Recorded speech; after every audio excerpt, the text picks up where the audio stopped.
শিবগাঁও general Haque high school and কলেজের ষষ্ঠ থেকে দশম শ্রেণীর বার্ষিক পরীক্ষার ফলাফল প্রকাশ। গত 30শে ডিসেম্বর সোমবার সকাল 10টায় চাঁদপুর মতলব উত্তর উপজেলা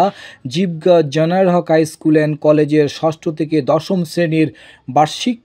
পরীক্ষার ফলাফল প্রকাশ করা হয়েছে। ফলাফল প্রকাশ করেন Shibgaon general Haque high school and কলেজের ভারপ্রাপ্ত অধ্যক্ষ মোহাম্মদ আলী হোসেন। ফলাফল প্রকাশের সময় উপস্থিত ছিলেন সিনিয়র শিক্ষক মোহাম্মদ আবুল কাশেম, সিনিয়র শিক্ষক আলী আহমদ, সহকারী শিক্ষক মাহমুদুল হাসান, সহকারী শিক্ষক নজরুল ইসলাম, সহকারী শিক্ষক সোহেল দাওয়ান, সহকারী শিক্ষক মালারানী বর্মল, সহকারী শিক্ষক মাকসুদা আক্তার, সহকারী শিক্ষক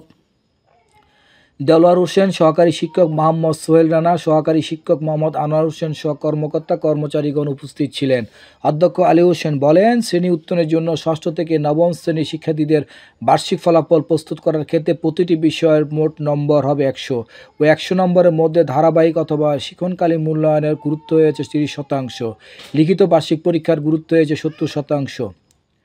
যেহেতু প্রতিটি বিষয়ে ধারাবাহিক অথবা শিক্ষণকালীন মূল্যায়নের জন্য বরাদ্দকৃত মোট নম্বর 30 এবং লিখিত পরীক্ষার জন্য বরাদ্দকৃত মোট নম্বর 100, সেহেতু একজন শিক্ষার্থীর একটি বিষয়ের বার্ষিক ফলাফল প্রস্তুত করার ক্ষেত্রে ওই বিষয়ের ধারাবাহিক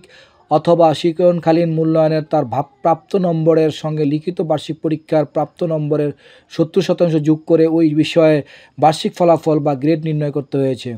তিনি আরও বলেন, ষষ্ঠ থেকে সপ্তম প্রথম স্থান অধিকারী ক এবং খ 6 জন, সপ্তম থেকে অষ্টম 6 জন, অষ্টম থেকে নবম 3 জন, নবম থেকে দশম 3 জন। রাসেল সিটি বৃত্তি পরীক্ষায় 2024 দ্বিতীয় স্থান অধিকার করেছেন সামিয়া বিনতে হোসেন, তৃতীয় স্থান অধিকার করেছেন সুজানা সপ্তম শ্রেণীর থেকে, তৃতীয় স্থান অধিকার করেছেন সাইব আল হাসান অষ্টম শ্রেণীর থেকে তৃতীয় স্থান অধিকার করেছেন।